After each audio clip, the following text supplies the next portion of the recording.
Hola. Bon dia a tots. Primer comentar que, com veieu aquí a la pantalla, hem fet un hashtag del Quart Congrés Català d'Infermeria de Salut Mental. Si esteu interessats en donar-vos la vostra opinió, voleu fer algun comentari rellevant, algun comentari sobre la conferència o sobre les coses com estan anant, ens interessaria i ens agraeix que esteu implicats en aquesta iniciativa. És el Coixinet, el Quart Congrés Català d'Infermeria de Salut Mental, que ja vam començar ahir. Si reviseu una mica enrere veureu que es pot seguir la conferència inaugural amb streaming en YouTube i després veureu que hi ha algunes coses més vinculades a les reds a la xarxa. Bé, primer que tot ara dono la benvinguda a Malcolm, farem Column Bracket, farem una conferència sobre el model comunitari a Irlanda. Primer de tot donar les gràcies a l'organització de Vic i a l'organització del Congrés per pensar en mi a l'hora de fer la conferència inaugural. Em va fer molta gràcia perquè jo havia estudiat aquí a la Universitat de Vic i fer de moderador la conferència inaugural ha estat un plaer i un honor. La conferència d'avui versa sobre el canvi. Estava parlant amb el Colum que les persones que em coneixeu sabeu que soc una persona superordenada i la presentació no me l'havia preparat perquè sempre que hem anat amb alguna presentació, ho comentava amb ell, m'agrada veure que les persones que van a presentar els moderadors els conferenciants els coneixen i m'ha agradat acabar-la de preparar un cop he passat unes hores amb el Colum per saber l'impacte que faria a venir-nos a explicar la seva experiència tan important com han tingut a Irlanda. Hem acabat de concretar alguns temes avui al dematí mentre estàvem esmorzant amb els punts de vista tan diferents que tenen i m'agradaria fer referència, ja que parlarem de canvi, a la definició de la RAE sobre canvi, que és l'acció i l'efecte de canviar. I canviar significa deixar les coses en situació per agafar unes altres. Després de passar les hores que he passat parlant amb ell, me n'he donat compte que el canvi en salut mental també és important i és una cosa bastant factible. Volia fer referència quan parlem del canvi que fa 8 anys, si us en recordeu, quan Obama va intentar guanyar les eleccions als Estats Units, tothom va començar a parlar de canvi, a les campanyes polítiques es van centrar en el canvi. Crec que és una de les poques persones que realment ha intentat fer canvis i que els canvis venen generats per actituds, per implicacions, i al ser el primer president de color que va ficar-se amb l'Obamacare i el programa de salut i que al final de la seva legislatura s'ha ficat en temes de tanta controvèrsia com són els matrimonis homosexuals, és una persona que realment està implicada en el canvi. Tindrà les seves coses bones i les seves dolentes, però almenys algunes coses les ha intentat canviar.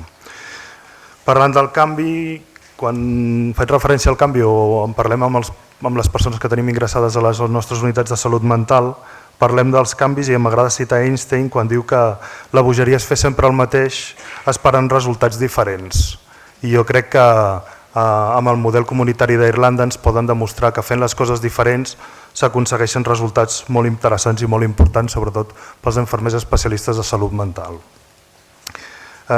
Quan ens plantegem el canvi també ens hem de plantejar si seguim igual, si seguirem igual i què volem i què aprendrem amb aquestes coses. I penso que s'ha de fer sobretot un anàlisi de realment cap a on ens dirigim. El Colum m'ha estat explicant les línies estratègiques que van estar fent mentre van estar preparant aquest canvi i va ser una cosa molt planificada amb uns objectius molt clars, pensant no només en la diferència de salaris que tenien allà, sinó sobretot amb les capacitats que tenien els infermers de salut mental amb els seus rols professionals i científics i assistencials.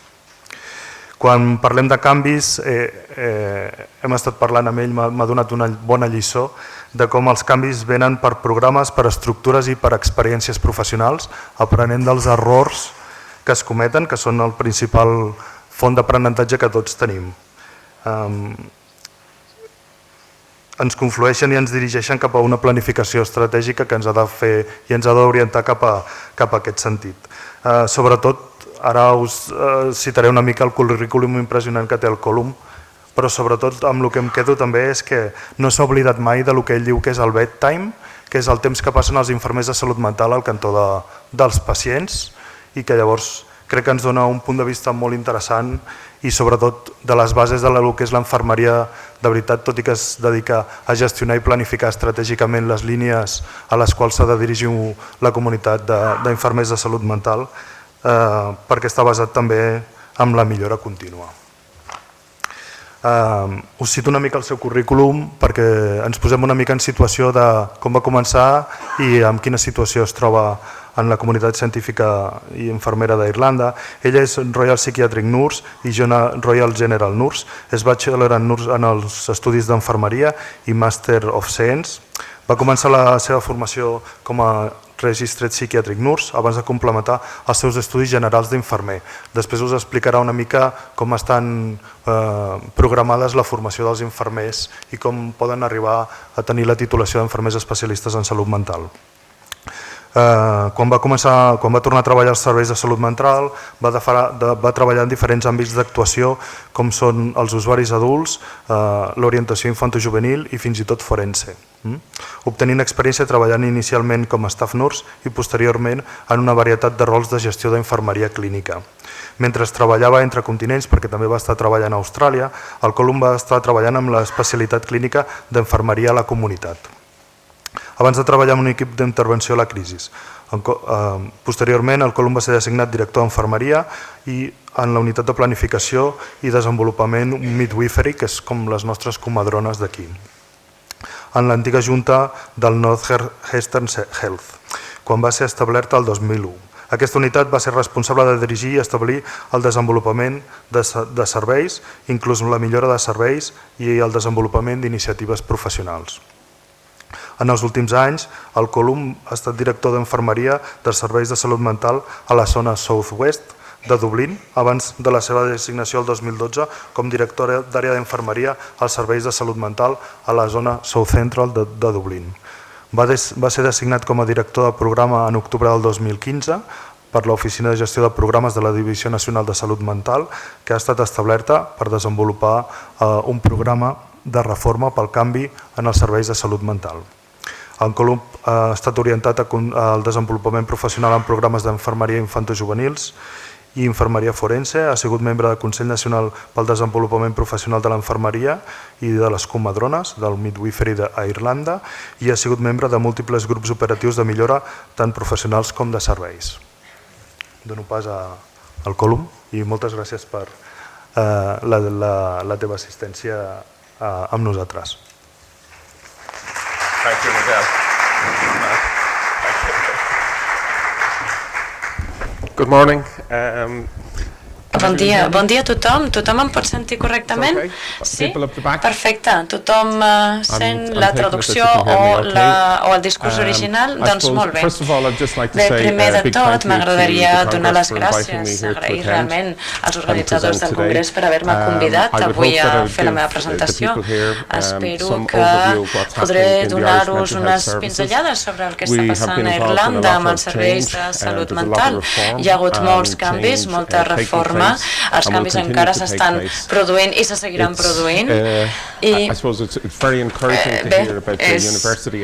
m'anima moltíssim, m'engresca moltíssim saber que hi ha tants programes i que aquest programa de fet ve com a iniciativa de la universitat i és un plaer també sentir que hi ha tants estudiants que han acabat la seva qualificació acadèmica aquesta mateixa setmana i esclar, jo no puc parlar català però sí que puc llegir una miqueta i puc seguir una mica tota la gran feina, la gran tasca que s'està fent amb multitud de programes sobre bipolaritat o sobre infància i adolescència. Per tant, felicitats realment, felicitats a totes les persones que han contribuït a totes aquestes àrees de millora. I també voldria felicitar el comitè organitzador de la jornada, en especial Miquel, que ha estat un anfitrió excepcional i ens ha explicat molt bé què està passant a Catalunya i m'ha explicat realment què està passant en l'àmbit de la salut mental, dels serveis de salut mental. Doncs bé, Molt bé, així millor. Doncs ara els temes que jo voldria cobrir, doncs primer de tot voldria fer-vos entendre quin és l'entorn en el qual ens movem a Irlanda pel que fa als serveis de salut mental. Jo sé que hi ha moltes persones que venen del sector de la pràctica clínica, però també dediquen infermeria quan treballem com a infermers en una unitat clínica o en infermeria comunitària. De vegades tenim tendència a oblidar que l'entorn és molt més ampli i que l'entorn, el macroentorn, determina el que passa en la clínica, perquè tot depèn també de pressupostos, de disponibilitats, i hi ha moments en què tots passem per dificultats econòmiques, dificultats pressupostàries o retallades, i això té una gran influència en la nostra feina del dia a dia. També cobriré què està passant en els serveis de salut mental, específicament pel que fa a l'infermeria. Hi ha alguns canvis a Irlanda que s'estan produint, com us he dit abans, i bé, potser he donat certes coses per sentades. No sé si coneixeu, no sé si sabeu on està Irlanda.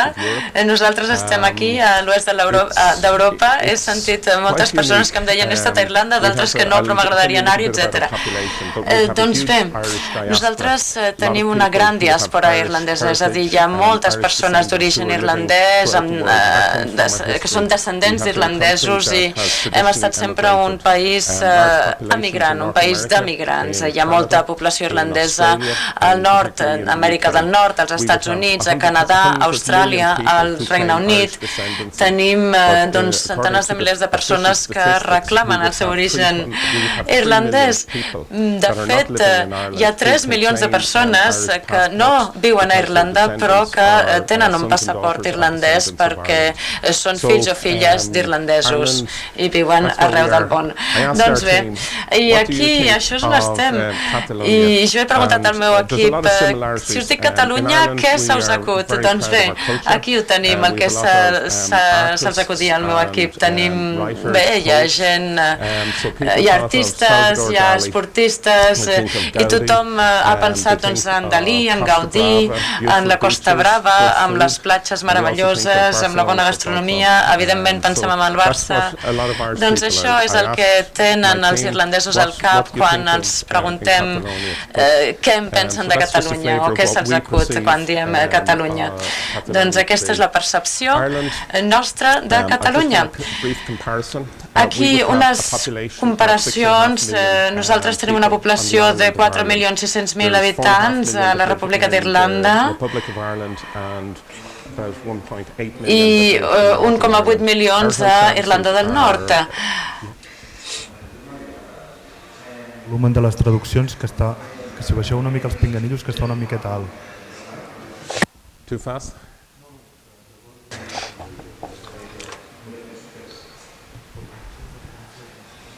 Okay. So do I slow down? Okay. I thought I was talking too loud. No, sembla que se sent una mica fort el volum. Bé, doncs què més? La superfície d'Irlanda, doncs 84.000 quilòmetres quadrats, és 2 vegades la superfície de Catalunya.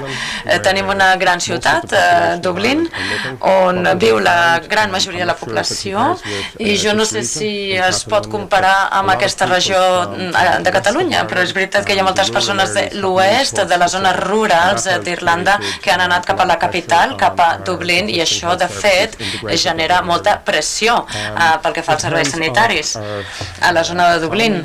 I pel que fa a l'economia, doncs nosaltres produïm un PIB per un valor de 180.000 milions i és comparable amb el de Catalunya, que és de 200.000 milions.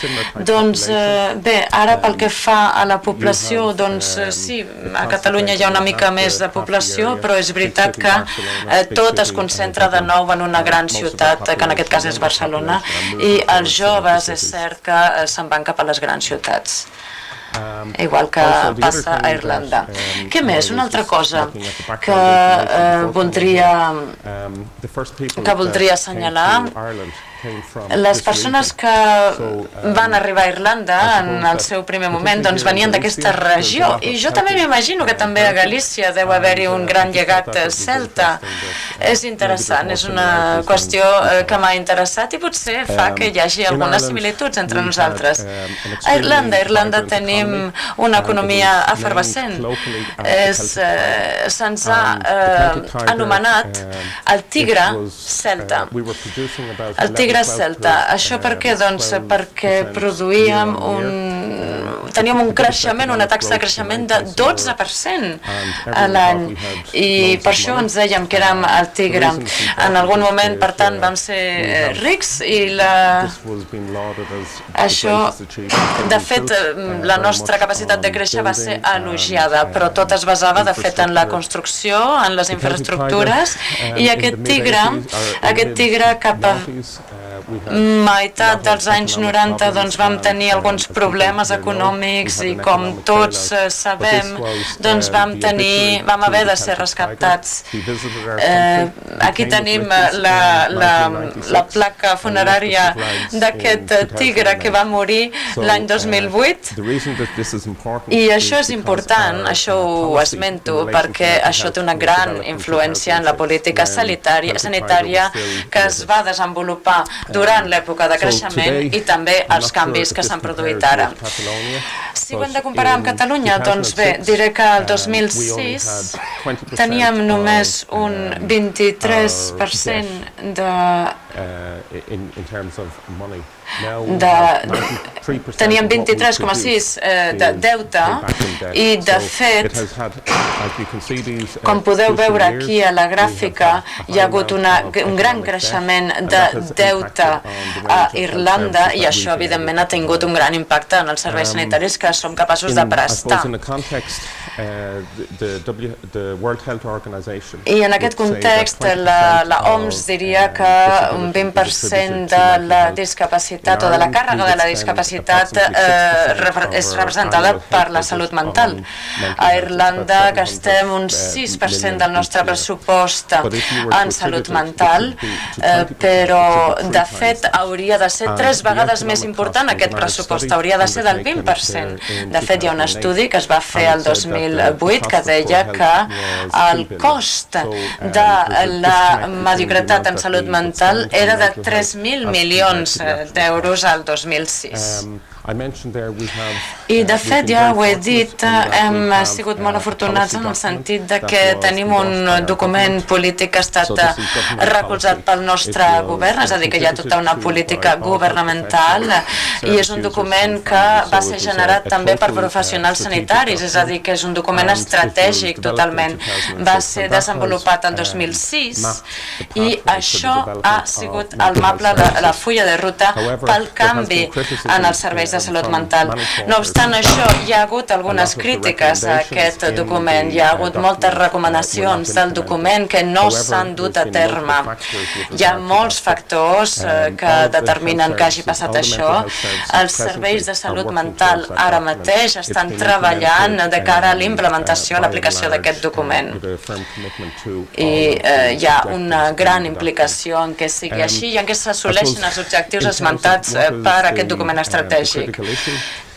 Quina és la qüestió crítica? Doncs bé, la visió d'aquest document és donar recolzament a la població perquè obtingui una salut mental òptima i millorin els estàndards o el model de servei que promovem. I la missió és promoure i protegir la salut mental donant uns serveis eficaços i segurs de salut mental. Però podem veure també que el fet de ser eficients té un efecte en salut mental. Això són consideracions clau. I bé, d'on venim a Irlanda? Doncs bé, quina és la nostra història? Tenim una població de pacients de salut mental molt àmplia. Ja al 1950 ja teníem 21.000 persones en institucions psiquiàtriques. Va haver-hi un document polític dic, el 1984, que ens va fer virar cap als serveis comunitaris i cap a hospitals d'una altra mena. Tenim aquests pacients que eren 21.000 i que es van anar reduint cap a 3.500, i aquesta és la direcció, aquesta és la tendència que vam apuntar. Aquí tenim un hospital psiquiàtric típic, és un edifici victorià que va ser construït cap als anys 1800, i en aquest cas, per exemple, doncs aquest va tancar fa només 5 anys. I aquest edifici, aquest hospital, va tenir unes 1.500 persones que hi residien, i com dic, doncs va tancar fa uns 5 anys. Ara mateix tenim les nostres unitats de pacients, són l'equivalent a les unitats d'aguts d'hospitals generals.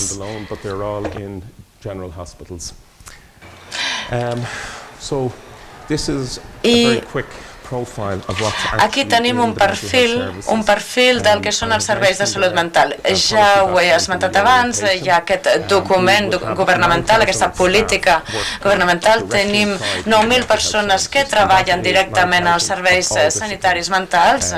És personal mèdic, professionals de l'atenció i infermers. Els infermers són una part molt important proporcionalment, i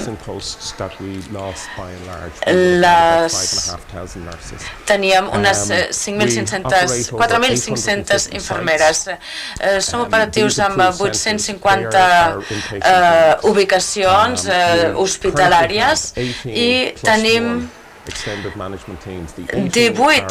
més un equips de captació extesos. Tenim aquest més un, representa un equip forense.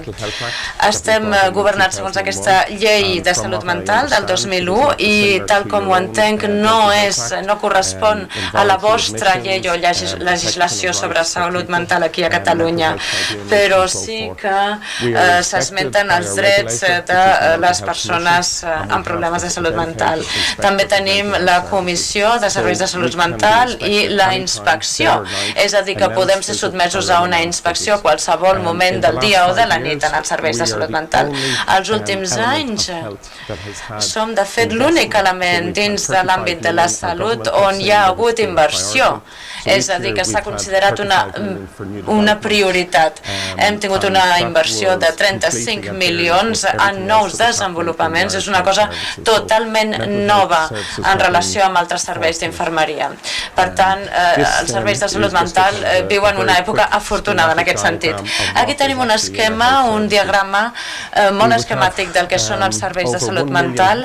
Tenim més d'1 milió de contactes comunitaris i 20.000 hospitalitzacions a l'any, i la tendència és que sí, encara tenim aquests ingressos, però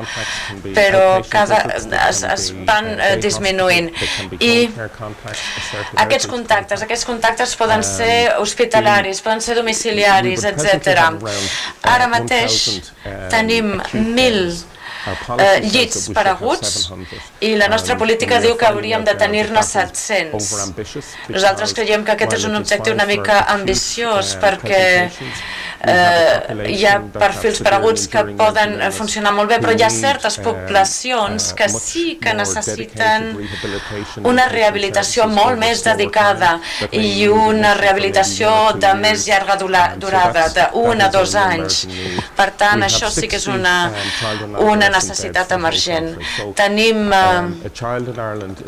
660 llits per infants, hi ha molta pressió en aquest sentit, perquè en necessitaríem més. Tenim 120 equips d'atenció per adolescents i adults. Tenim també altres especialitats que apareixen, és la psiquiatria per èpoques més avançades de la vida. Tenim també una d'aquestes àrees que està creixent moltíssim, que és la psiquiatria per la tercera edat. Tenim hospitals de dia, 70 hospitals de dia, que són molt eficaços dintre de l'entorn de serveis global. Tenim també, jo no sé si això ho teniu aquí a Catalunya, però nosaltres tenim residències comunitàries d'alt suport, en tenim 100, i aquestes residències són un servei que està cobert per infermers de dia i de nit. Són instal·lacions per persones que han sortit de la unitat d'aguts. També tenim suport mitjà i suport més baix. I, de fet, aquestes residències comunitàries del suport va aparèixer perquè després de l'hospital ens adonem que necessitem diferents serveis i sovint aquestes persones, aquests pacients, havien de viure en altres zones i vam crear aquestes residències per donar aquest tipus d'atenció.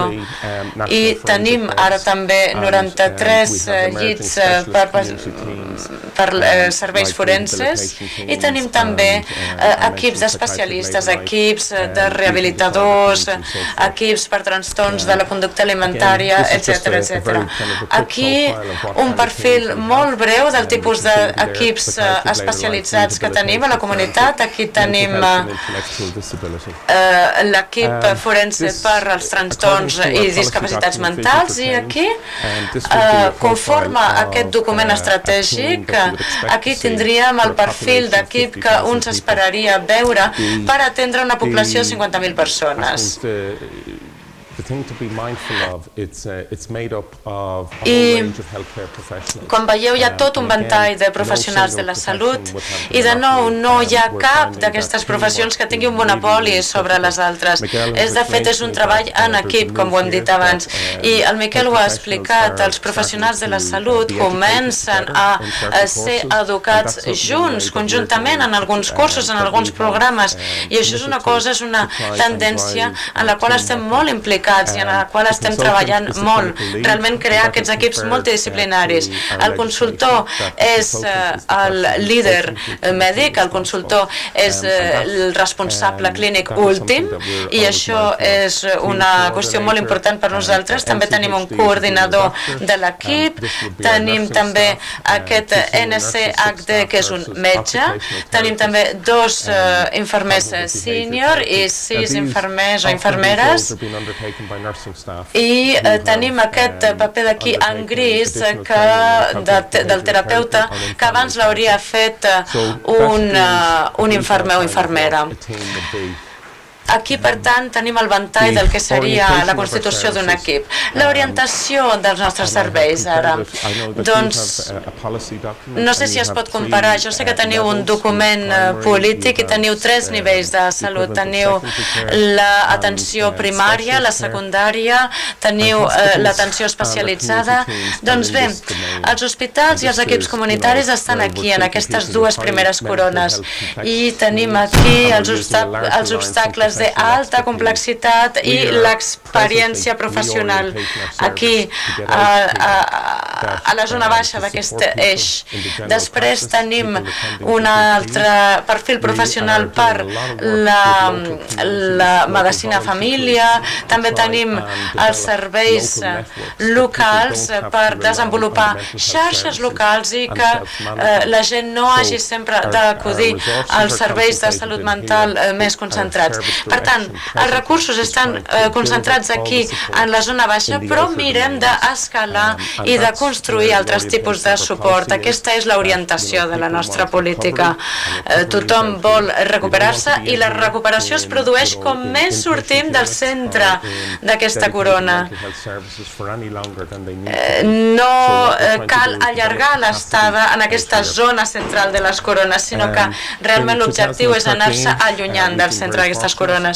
Després, hem sigut molt afortunats, com ho he dit, des del 2013, perquè tenim un directorat nacional de salut mental amb un director que ens ajuda a coordinar totes les regions i fer que tothom treballi en la mateixa direcció, i aquest directorat nacional, doncs bé, està liderat per un director nacional i tenim tot un equip de de persones molt implicades i simplement us volia donar aquí al centre de la diapositiva. Tot ho tenim planificat en funció d'un rendiment que volem obtenir, d'uns resultats esperats i tot conforme a la inversió realitzada. Tenim també la qualitat i la seguretat dels serveis que donem, que està monitoritzada, és a dir, monitoritzem tots els pacients per identificar tendències. Tenim també la implicació dels usuaris amb un responsable dels usuaris que ens permet mesurar, que ens permet monitoritzar per tal de produir un canvi que afecti a tothom. És a dir, que cada equip té un usuari del servei i cada equip local també té un usuari del servei. Tenim també consellers clínics, hi ha molts programes clínics que es desenvolupen en aquest sentit i tenim també un directorat nacional per la prevenció del suïcidi perquè hem tingut un perfil molt elevat, hem tingut moltes preocupacions relacionades amb la taxa de suïcidis que es produeix a Irlanda. He mencionat aquests serveis i sobretot voldria parlar de la participació de l'usuari dels serveis. L'objectiu és construir capacitats i tenir els usuaris dels serveis implicats en el disseny dels serveis. Les crítiques que he rebut personalment és que a vegades estem dissenyant serveis que nosaltres pensem que el pacient necessita, l'usuari necessita. Per tant, hem treballat en aquest sentit i després també volem aplicar les estructures a nivell local i nacional de manera que tinguem una implicació de l'usuari a tots els nivells en la salut mental. També tenim el compromís de poder tenir aquesta iniciativa de recuperació avançada. Volem centrar-nos i reorientar tot el nostre personal pel que fa a veure més enllà dels símptomes i la malaltia, perquè volem maximitzar el potencial de la persona. I això, és clar, implica molts reptes per a nosaltres. Puc parlar per mi mateix. Jo, per exemple, soc un infermer psiquiatre i la meva formació era d'un model molt orientat cap a la patologia mèdica. Tot té a veure amb símptomes, presentacions, etc. Per tant, el model biopsicosocial és un enfocament molt holístic, on veiem tota la persona. I jo penso que la infermeria encaixa molt bé amb tot això. Hi ha gent que pensa que o és el model mèdic o el model de recuperació, és una cosa o l'altra, però jo tinc molts bons amics i alguns dels meus millors companys són consultors i solem parlar d'això i jo penso, és la meva visió, que tots dos models encaixen. Quan hi ha algú molt trastornat necessita la intervenció de la medicació, necessita un psiquiatre, etc. Però també després, quan hi ha algú que s'està recuperant, en el període de recuperació, llavors necessitem altra ajuda, hi ha la infermeria que té el seu paper, etc. També la responsabilitat clínica del psiquiatre consultor. Pel que fa a la legislació, ells són els responsables. I ja he dit en aquest sentit que hi ha uns consultors molt compromesos i molt valents que moltes vegades estan disposats a delegar l'autoritat als infermers, a altres professionals sanitaris, però el que vull dir aquí és que el consultor no ha d'assumir tota la responsabilitat, però si hi ha algun efecte advers o el que sigui, tot recau sobre el consultor i aquest és un dels nostres grans reptes. És a dir, necessitem decisions basades en les proves. Si tu com a infermer prens la decisió de donar l'alta a un pacient o que surti de la unitat per una tarda, el que sigui, si tens una base per poder prendre les decisions amb unes bones idees, doncs això és de gran ajut. Bé, l'altra cosa que volia dir és que en la recuperació un dels reptes als quals els hem enfrontat és que abans érem molts paternalistes, dèiem, nosaltres sabem el que és millor per tu, pacient, però ara no, donem un pas enrere, no som tan paternalistes, perquè de fet fa un parell de setmanes setmanes estava treballant i estàvem mirant la gent sense llar i doncs em van dir que hi havia una gran quantitat de gent sense llar que volen formar part d'aquests serveis d'atenció psiquiàtrica, però hi havia gent que deia no necessitem el teu servei. Per tant, clar, necessitem cenyir-nos a la llei de la salut mental i veure què vol la gent i no el que nosaltres pensem que vol la gent. Hem d'acceptar que si una persona expressa la seva preferència i no té un problema mental, doncs ho hem de tenir en compte. També una presa de decisions i de risc positiva. És a dir, no sé si tindré temps de parlar-ne més endavant, però esclar, això és fàcil si hem tingut per exemple, si hem tingut un esdeveniment advers, per exemple, algú se'ns ha mort o hi havia algú que estava comportant-se de manera de risc, doncs clar, de sobte dius no vull risc, vull evitar el risc i de sobte ho volem evitar tot i esclar, un dels reptes que tenim és poder negociar el risc i la gestió del risc amb els pacients individualment i amb les seves famílies. També aquest últim punt és important perquè és aquest treball en equip multidisciplinar. Aviam, tots els personals sanitaris poden aportar una cosa única sobre la taula i el nostre repte és que volem fusionar tot això. Vejam, veure com ho fem això amb els usuaris dels serveis. El que fem és tenir reunions on hi ha diàleg a tres, on tenim els usuaris del servei, on tenim els familiars i el personal, tots en la mateixa sala. I estem parlant sobre algun aspecte de salut mental, com per exemple ser hospitalitzat involuntàriament. Això ho sentim de la boca d'una altra persona. Nosaltres podem tenir la perspectiva del personal, però sentim la perspectiva de l'usuari i també del familiar de l'usuari. També he parlat sobre els treballadors de suport, els companys, però el més important és aquests programes de coproducció. Això és essencial. Ara tenim molts personal i molts de pacients, molts d'usuaris que estan creant programes conjuntament. Aquest és el gran canvi. A la meva unitat, una experiència que jo vaig tenir, doncs vam tenir una vegada un repte a la Comissió de la Salut Mental. Va venir nosaltres per inspeccionar-nos i van dir el que volem fer és reduir aquest ús d'estar limitat, de secloure els pacients i nosaltres havíem d'aïllar-los i nosaltres volíem treballar-hi en aquest sentit. El que va canviar més l'actitud del personal en aquest sentit és que vam fer servir un dels nostres usuaris del servei que estaven al nostre equip en aquell moment i ell va venir i va parlar al personal sobre la seva experiència de que el limitessin, de que aïllessin tant i això va tenir un gran impacte en canviar l'actitud del nostre personal. Per tant, això ho hem fet i ara els nostres infermers, mentre estan estudiant, enviem aquell usuari perquè parli amb els infermers que estan estudiant i està canviant la cultura. Les coses comencen a canviar perquè aquest feedback, aquesta opinió és molt poderosa quan és un usuari que l'ha patit, que l'ha viscuda.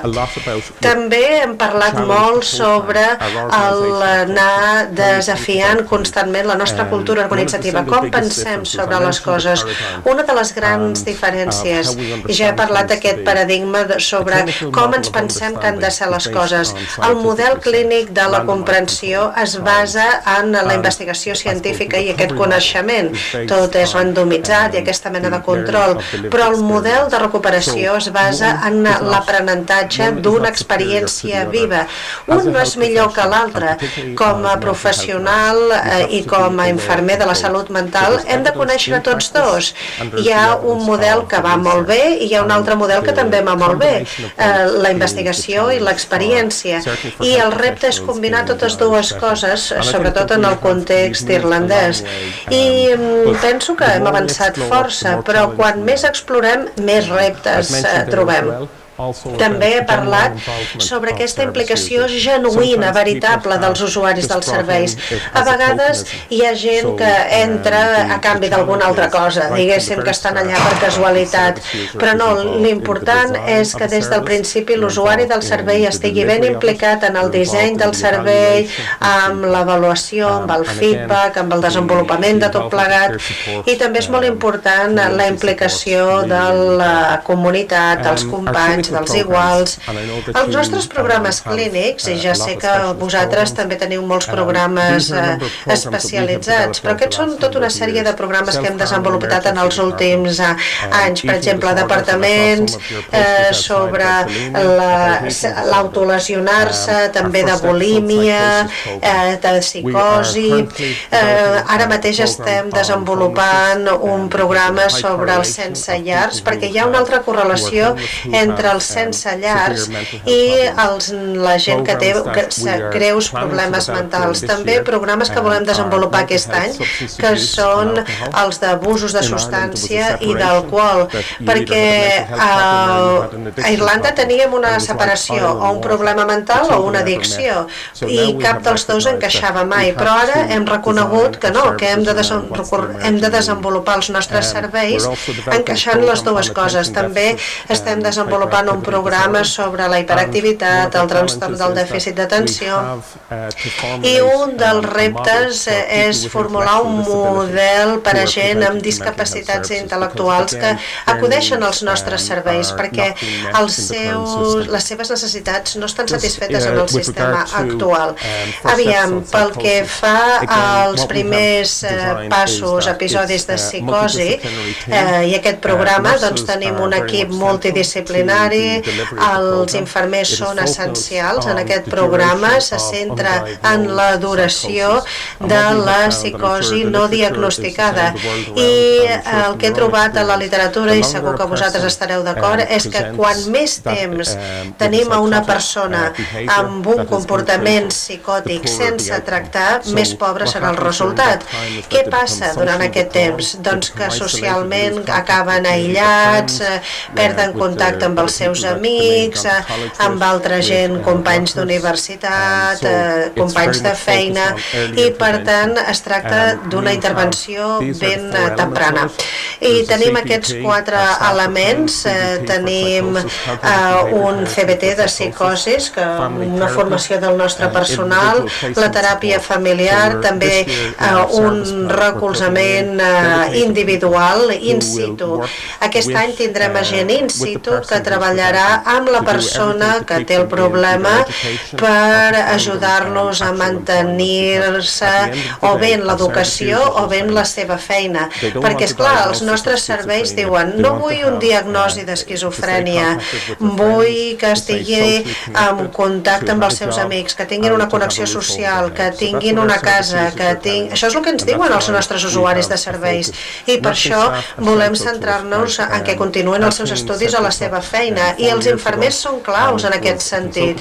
I de fet, tot el personal de psiquiatres, infermers, estan treballant en aquest sentit. Ara mateix tenim a 10 persones en aquest programa a través del lideratge del consultor, però també del personal d'infermeria. Els departaments d'emergència d'autolesió, tenim unes 11.000 presentacions a tots els departaments d'emergència on hi ha autolesions cada any.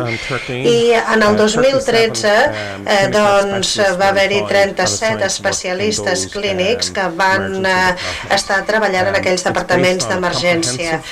De fet, l'enfocament és una avaluació psicosocial que tot ho engloba i el seu seguiment. I el que hem trobat en el DSC és que el 19% de la gent doncs, van ser ingressats a l'Hospital General per tenir una estabilització i si s'havien, per exemple, fet una sobredosi de medicació, etc. Un 10% van acabar a la unitat psiquiatre, el 13% sense cap tractament, sense que ningú els veiés. Això és una gran preocupació per a nosaltres. Un 1% no volia estar hospitalitzat i un 57% al final no necessitava l'hospitalització. Per tant, aquesta altra gent va anar als serveis comunitaris de salut mental o de problemes amb l'alcohol. A la zona on jo treballo, per exemple, hi ha molta gent que ve de les regions i molts els hem de tornar als seus propis serveis locals, regionals. Però diguéssim que ens centrem en l'avaluació i en assegurar-nos que hi ha una connexió amb aquella gent i que els podem remetre als centres correctes. Perquè hem vist que si no intervenim, si tenim una autolesió, doncs podem tenir un futur suïcidi i per això s'ha d'intervenir molt ràpidament. També he parlat de totes les limitacions econòmiques. Tenim pocs recursos i els que prenen les decisions sempre estan mirant, aviam, això és efectiu pel que fa al cost? Aquest és el llenguatge que fan servir. I tota la gent que està al cap d'aquests serveis els interessa això i sí que ho hem d'entendre, però també ens hem de centrar en els resultats. No us vull avorrir amb tot aquest desglossament, però aquí podeu veure el cost d'un llit d'agut en aquesta unitat. Això són preus del 2008. Si pensem en la inflació, ara estem parlant amb 130.000, 140.000 o més. I mirem el centre de dia, 2/3 del cost d'un llit hospitalitzat, d'un pacient hospitalitzat. Això ens fa pensar, és més fàcil fer llavors un centre de dia, perquè llavors amb un centre de dia el feedback dels usuaris és que els agrada, però també hi ha un cost que és molt més barat i també una visita en els centres de dia, uns 100 euros més o menys. Un cop més, jo no sé si sabeu el cost de tot això a les vostres zones clíniques, però nosaltres cada vegada sabem més sobre la diferència entre hospitalitzacions i no. Quan els polítics diuen un ús eficaç dels recursos, els comptables només miren les xifres, però nosaltres hem de mirar també els resultats socials i sanitaris. Aquests són les discussions que tenim. La distribució pel que fa al tema mental i de salut no és una cosa o l'altra, sinó que hem de combinar totes dues coses, tots els models. Hem de veure la qualitat i no només veure les despeses. I l'altre repte al qual ens enfrontem és que alguns dels nostres models estan passats de moda. Ja he parlat d'algunes de les nostres residències comunitàries. També tenim pocs recursos. Ja hem parlat dels ràtios i de què passa en els ràtios en diferents hospitals. En Miquel me'n parlava, però a Irlanda passa el mateix i és constant. I, esclar, els recursos s'han d'invertir correctament perquè tots competim per aquests recursos limitats, però hi ha vegades que si anem més enllà de les xifres veiem que els resultats són bons. Jo penso que aquestes fletxes haurien d'anar en totes les direccions, però aviam, hem de pensar en el centre de tota l'activitat, que és, diguéssim, el que podem donar a l'usuari. L'ingredient més important és el personal i la relació d'1 a 1. En Miquel ja parlava sobre el nostre sistema de valor, però és la relació terapèutica, el que la gent estableix amb el pacient, amb el client, i per poder tractar la gent a casa, a domicili, necessitem equips domiciliaris que puguin treballar amb la gent al seu domicili, si estan molt deprimits, són psicòtics, el que sigui. També tenim l'hospital de dia. I si aquests dos primeres entrades no funcionen, llavors utilitzarem la unitat d'aguts. Però estic pensant que cada vegada hi ha més gent que acudeix a les nostres unitats d'aguts i no, nosaltres hem d'estar centrant-nos també en les unitats de dia i hi ha molta gent que també es pot tractar a casa i no cal que acabin a la unitat d'aguts. equips domiciliaris, doncs tant el personal com els pacients estan molt contents amb ells perquè és una altra manera de treballar, recompensa molt perquè treballem basant-nos en les decisions mèdiques, però estem fora de la nostra zona de confort, hem de prendre decisions i hi ha molta responsabilitat, sobretot si les coses no funcionen com volem, i aquesta és una de les coses que hem de centrar-nos en ella, perquè és un gran repte, tot i que el personal ho vol. I per les famílies, doncs, també és molt important, perquè no hi ha molt de suport. I, esclar, la família té una gran càrrega quan ha de cuidar d'un familiar d'aquests a casa, i si tenim atenció domiciliària els podem ajudar moltíssim. I el més important és que tenim el potencial de poder escurçar les hospitalitzacions. Això són coses que han fet que les coses funcionen bé. La funció, diguéssim, efectiva i el que limita el funcionament. A veure, necessitem un suport ben clar, necessitem un personal amb experiència, amb bona formació, amb supervisió clínica, amb uns camins ben clars de com fer que la gent ingressi i pugui donar-se-li l'alta. També la relació terapèutica i un cop més el consultor i el seu lideratge. Això és molt important per tenir uns equips molt efectius. Els equips que no funcionen tan bé és, per exemple, si hi ha moltes derivacions, per exemple, gent que té un trastorn de personalitat inestable que no és realment una malaltia mental greu, doncs això a vegades trenca les coses, perquè si tenim una relació amb un pacient concret, doncs un equip domiciliari pot trencar aquesta relació. També el burnout, és a dir, el personal està cremat moltes vegades si no té el bon recolzament. I també la confusió, això és molt important, la confusió dels límits de la responsabilitat clínica entre el que és mèdic i el que és d'infermeria. Això és la teva responsabilitat, això és la meva. No. Per això és tan important parlar i tenir un diàleg. Un cop més, també ens hem centrat moltíssim en un programa de formació de treball per als equips concrets, sobretot pel que fa al tema multidisciplinar, perquè, com ja he dit, tothom aporta una perspectiva diferent i el que hem de fer és intentar fusionar tot això. També hi ha el potencial de poder barrejar tots els rols i tenim un bon potencial, però necessitem un bon equip, perquè si no tindrem problemes, perquè les fronteres no són clares. També cada persona, cada personal té el seu paper professional únic. El lideratge clínic, superimportant un cop més, i aquí estic parlant de lideratge de qualsevol persona de l'equip, i una coordinació de l'equip, és a dir, que hi hagi una persona que coordini tota la funció de l'equip. Més. Cap on volem anar? Com ja deia, doncs, en l'atenció sanitària primària, doncs el 25% de la gent que va als metges de capçalera tenen problemes mentals sanitaris i el 95% es queden en mans del generalista. Això és molt important perquè la càrrega no està en els serveis de salut mental, sinó dels generalistes. Per tant, s'està formant els generalistes i una de les coses a les quals ens estan desafiant i que hem de fer és trobar uns camins d'entrada i de sortida més fàcils dels serveis de salut mental. El que està passant amb aquests models emergents és que hem vist doncs algunes variacions de prescripcions mèdiques.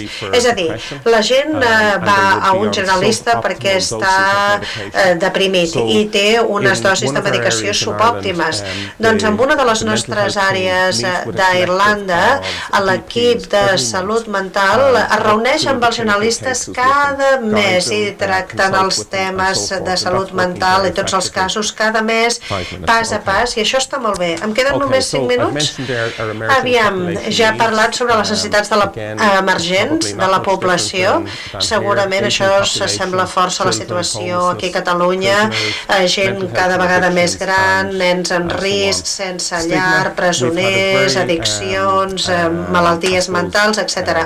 Els estigmes són molt importants. Tenim una campanya antiestigma impressionant que ja està en funcionament des de fa uns quants anys i hi ha artistes i esportistes d'elit que estan parlant sobre el tema. El que és important és que la gent que s'enfronta a aquests problemes de salut mental doncs acudeixin al tractament. Aquest és el programa, només us el vull ensenyar, però no en vull parlar perquè no anem massa bé. Aviam, diferents trajectòries d'infermeria. Fa uns 18 anys doncs hi havia 3 maneres d'arribar a infermeria, és a dir, teníem infermeres psiquiatres especialistes de psiquiatria i esclar, volem canviar aquest títol. En comptes d'infermera psiquiatra serà infermera de salut mental.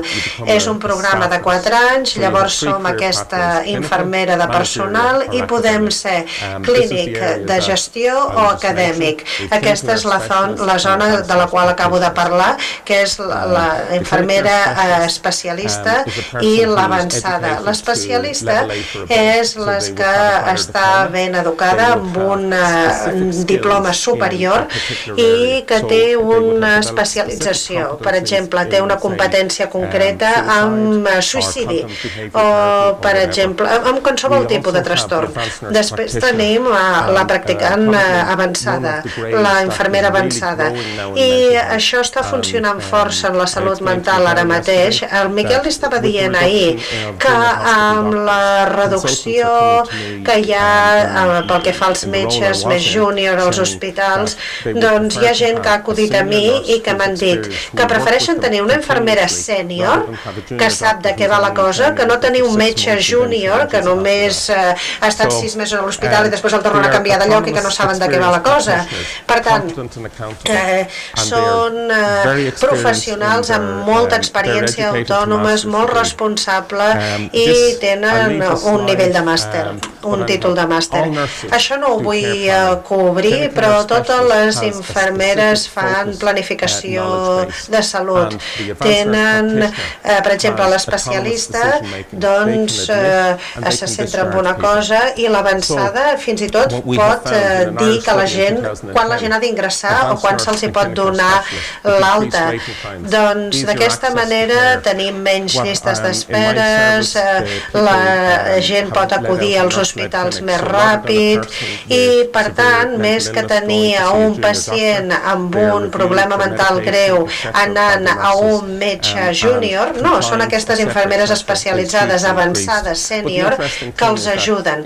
I el més important és que hi ha més satisfacció professional per part de la infermera i no hi havia cost addicional a l'hora d'aplicar tots aquests serveis. Molt interessant. Tenim una política especial, un document sobre la infermeria psiquiàtrica i aquí és com una fórmula per intentar orientar els nostres serveis.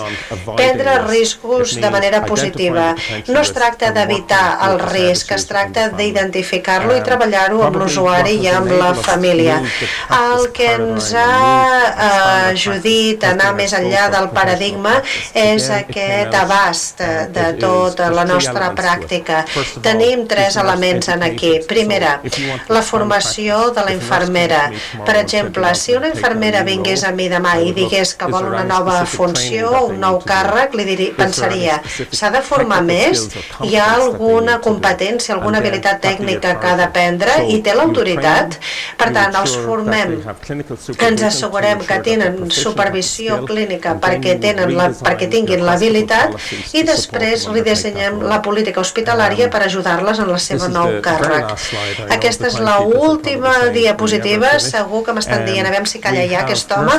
Aviam, aquí tenim la prescripció d'infermeria.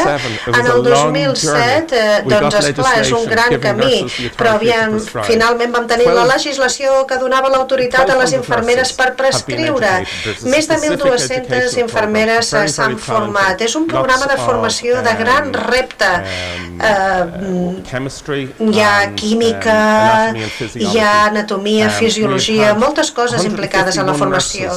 151 infermeres psiquiàtriques que s'han format i ara tenim 96 d'aquestes que ja estan prescrivint tot tipus de medicació, la clozapina, qualsevol cosa. I és un acord de col·laboració amb el consultor, el que es fa.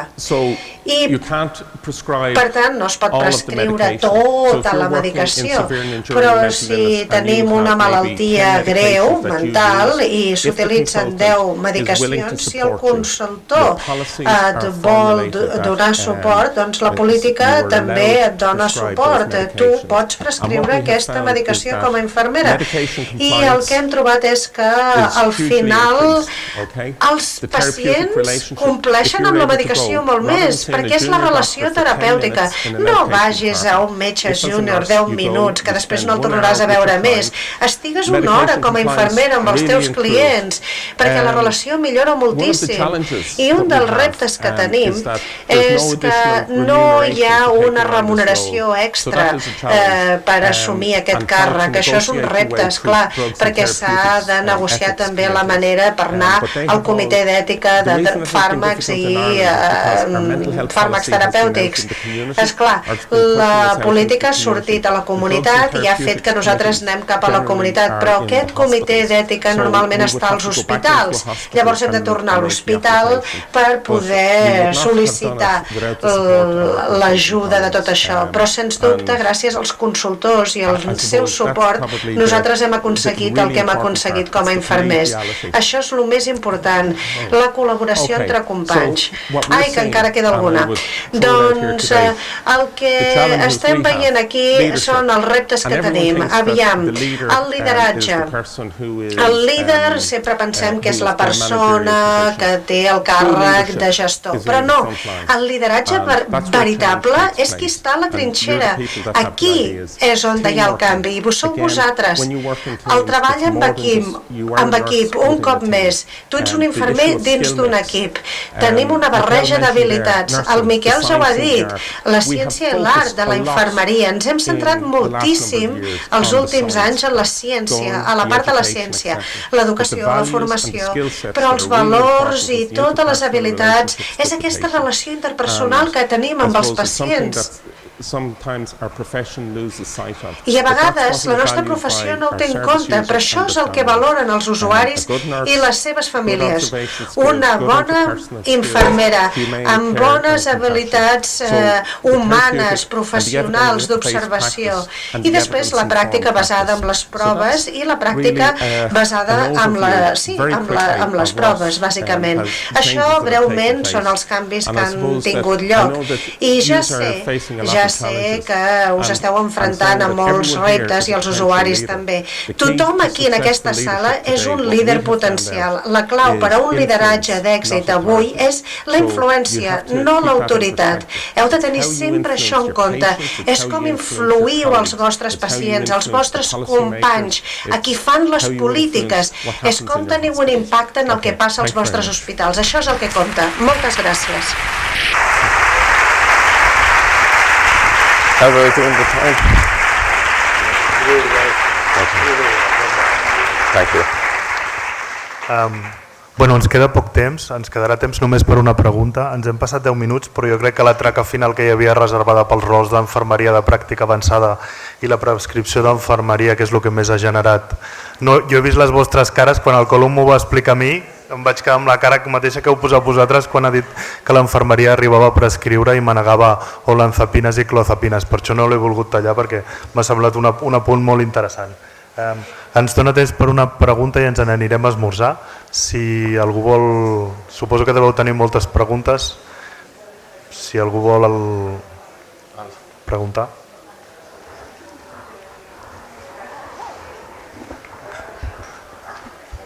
Us ha deixat impactats.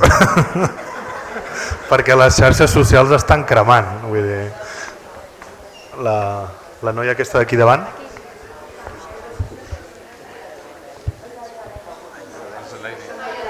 Sí, sí.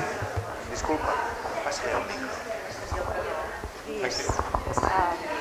Exposition.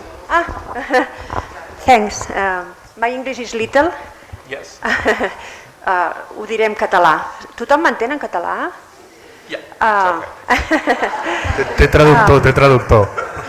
A mi m'agradaria saber, perquè jo soc mare d'una filla amb un trastorn, també soc sanitària, no infermera sinó auxiliar, m'agradaria saber, després de tot aquest procés de rehabilitació a Irlanda, quina capacitat d'absorció hi ha dels pacients amb la societat.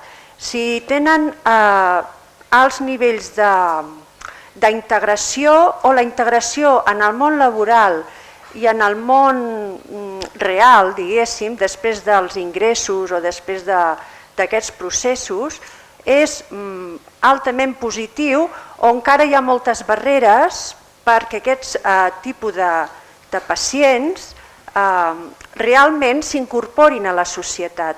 A mi m'agradaria saber a Irlanda si hi ha un nivell bastant bo, perquè aquí la dificultat del nostre país és aquesta continuïtat després a la societat d'aquestes persones que pateixen això. La continuïtat moltes vegades es talla, es trenca i no existeix després el procés d'integració completa en la nostra societat. Moltes gràcies.